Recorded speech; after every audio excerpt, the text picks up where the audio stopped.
భూదాన్ భూముల ఇష్యూలో ఐపీఎస్ అధికారుల అప్పీల్ పిటిషన్పై హైకోర్టు ధర్మాసనం విచారించింది. ఇదివరకే సింగిల్ బెంచ్ ఇచ్చిన ఉత్తర్వులపై స్టే ఇచ్చేందుకు ధర్మాసనం నిరాకరించింది.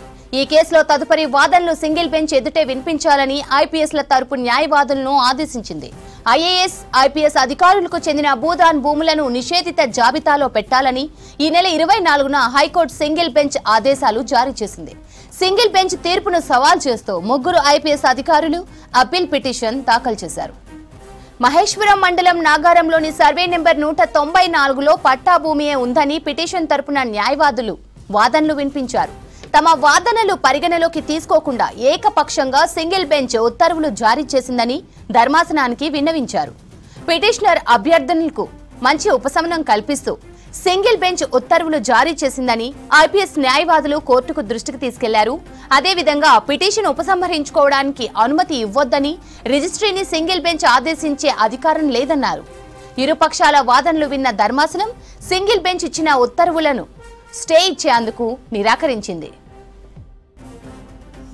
భూదాన్ భూముల ఇష్యూలో ఐపీఎస్ అధికారుల అప్పీల్ పిటిషన్పై హైకోర్టు ధర్మాసనం విచారించింది. ఇదివరకే సింగిల్ బెంచ్ ఇచ్చిన ఉత్తర్వులపై స్టే ఇచ్చేందుకు ధర్మాసనం నిరాకరించింది.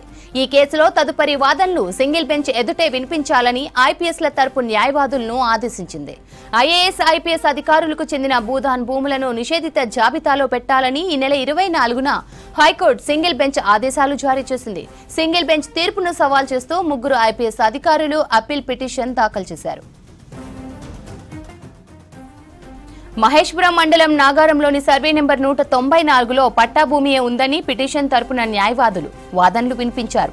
తమ వాదనలు పరిగణలోకి తీసుకోకుండా ఏకపక్షంగా సింగిల్ బెంచ్ ఉత్తర్వులు జారీ చేసిందని ధర్మాసనానికి విన్నవించారు. పిటిషనర్ అభ్యర్థులకు మంచి ఉపశమనం కల్పిస్తూ సింగిల్ బెంచ్ ఉత్తర్వులు జారీ చేసిందని ఐపీఎస్ న్యాయవాదులు కోర్టు దృష్టికి తీసుకెళ్లారు. అదేవిధంగా పిటిషన్ ఉపసంహరించుకోవడానికి అనుమతి ఇవ్వొద్దని రిజిస్ట్రీని సింగిల్ బెంచ్ ఆదేశించే అధికారం లేదన్నారు. ఇరుపక్షాల వాదనలు విన్న ధర్మాసనం సింగిల్ బెంచ్ ఇచ్చిన ఉత్తర్వులపై స్టే ఇచ్చేందుకు నిరాకరించింది.